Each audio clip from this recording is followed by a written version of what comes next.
नमस्कार विद्यार्थी मित्रों, शिक्षकाभोवती टॉप 10 प्रश्न भाग 5।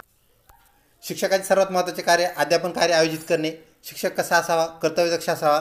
शाळामध्ये पर्यावरण शिक्षण शिकवले पाहिजे कारण जीवनाचा भाग आहे।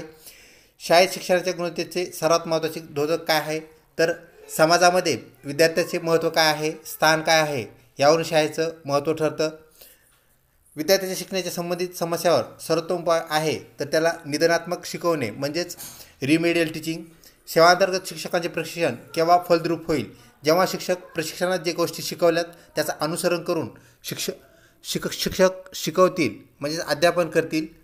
प्राथमिक शिक्षणात शिक्षिका अधिक प्रभावी आहेत कारण त्या मुलांशी अधिक संयमाने वागतात। खाली दिलेल्या 4 व्यवसायामध्ये तुमची निवड झाली आहे। तुम्ही कुठे जाल तर विद्यार्थी मित्र आपण BEd CET द्याल म्हणजेच शिक्षक व्हाल।